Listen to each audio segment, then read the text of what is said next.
The other day, I did a video where a black woman farmer was sounding the alarm about what's going on as far as the food supply, how light the loads are getting for the truckers, how these subsidies to the farmers are going to impact the food supply, and so much more. There are a lot of things that are about to go on, and she's talking about stock up now, prepare a garden now if you can, and other people started chiming in.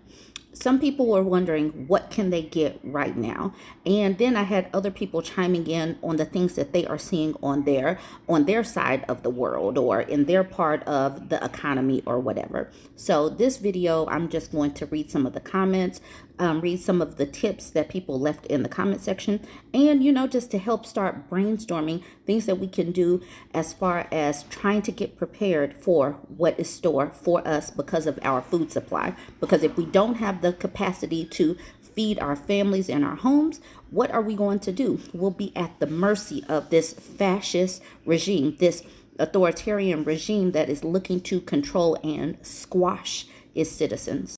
A woman asked, "What should I be stocking up on?" And Gloria Reed gave a pretty good comprehensive list: water, dried beans, rice, oats, flour, sugar, cornmeal, canned goods, canned meats, anything canned, fresh meats, fruits, vegetables for your freezer, and dried or dehydrated fruits and vegetables, peanut butter, jelly, dressings, cereals, crackers, butters, oils, condiments such as salt, pepper, vinegar, etc., powdered milk, toiletries, paper towels, tissues, hard candies for treats, dog or cat foods if you have pets, first aid kits, wipes, anything that you need if you have toddlers.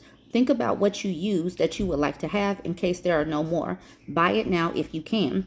Then also think about stuff like body wash, deodorant, things like that. Think about things if you have medicines or you're on any kind of medications, get your vitamins. These are the types of things, everything that you are using today.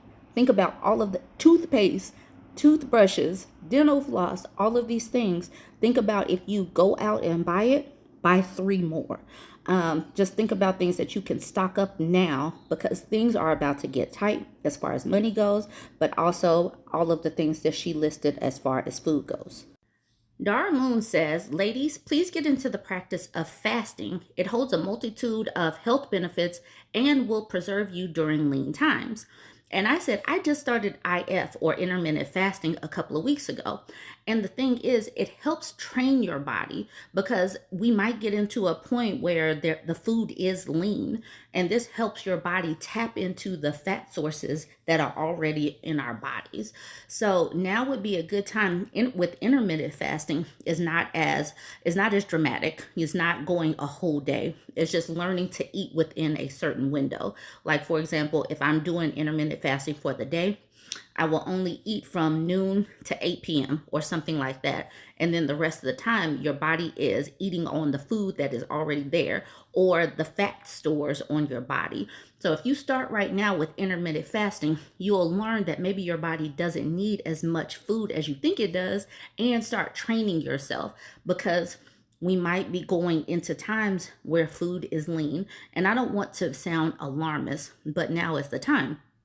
And something else I started doing was weaning myself off of sugar. So I stopped using sugar in my coffee in the morning time. And if I had coffee in the afternoon, I stopped that.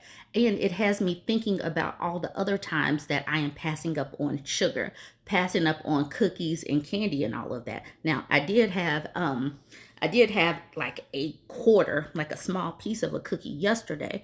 But if you have any vice, right now would be the time to start weaning yourself off of it because that vice might not be available or you might not have money for that vice. Vice meaning, if you smoke cigarettes, if you drink alcohol in excess, if you eat too much in excess, now would be the time to start pulling back. If you are a sweet lover and you're addicted to it, now would be the time to start pulling back because if you are in a lean time and something has to go, things that are not going to be for your survival might end up going first. So right now would be a time to start weaning yourself off of it. Now for a few comments from my TikTok page. Shay Yanra says, "Trucker here, just wanted to give my 2 cents on the trucking bit. Spoilers, I agree with her. Read below. Lighter loads will eventually lead to less frequent available loads, as there will be nothing to load them with. This will allow companies to pay truckers very little, since we'll be fighting for scraps with the hopes that we'll make a profit. This will cause a shutdown of smaller trucking businesses, aka owner operators, to shut down. This will leave a lot of truckers unemployed, and big trucking companies who are financially able to handle the economic blowback will be hiring all these desperate drivers, and they can pay them however little they please. But most importantly, less trucks on the road means fuel companies will lose profits. They will likely hike up gas prices as well to make up for it, the same way they did during COVID. In rural California, regular gas was $10 a gallon. Yes, $10 a gallon. They hiked up those prices when truckers were on the road. Once less truckers are needed due to low supply, no telling what they'll do.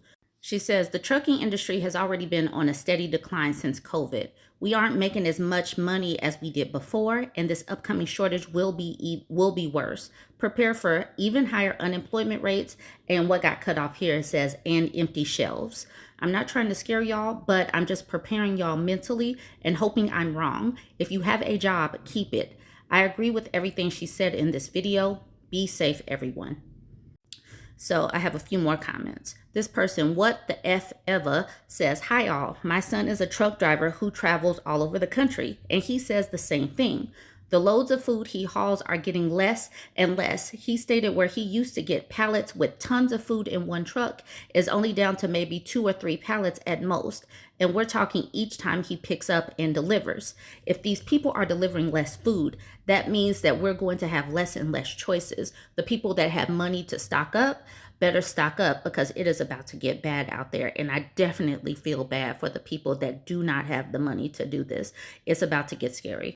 Lana says truck drivers being forced to take less breaks adds a whole other layer to this whole food shortage, because then we add in safety issues and potentially costing people's lives on the nation's roads. So that's something else that we're going to have to think about and watch for in the news. I'm sure lots of people are not going to be reporting on it, but if you know people, talk to people and spread things via social media. Start talking about this more so it'll spur conversation and make other people talk as well.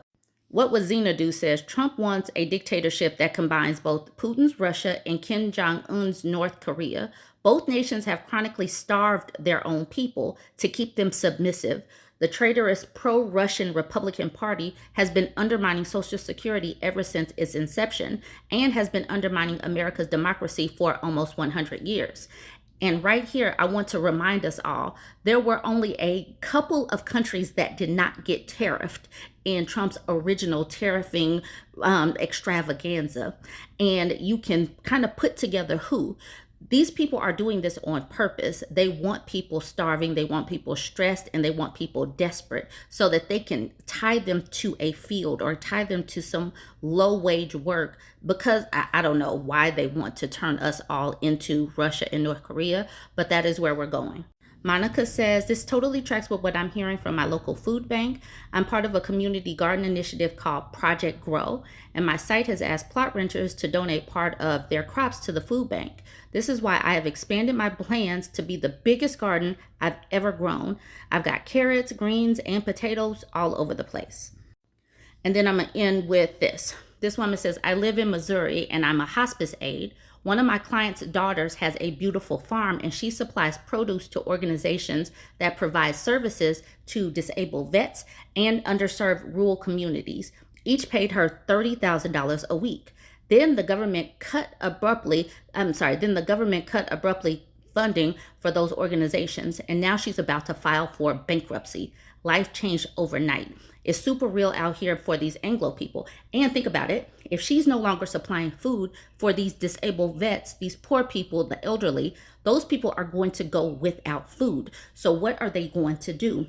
They are going to let people expire. They're going to let people expire. I don't know. And we don't have a proper tracking team because they are firing everybody. So we won't know, and this will not be reported in the news. All right, y'all. Drop all the comments that you need or want. Don't forget to like, comment, and share.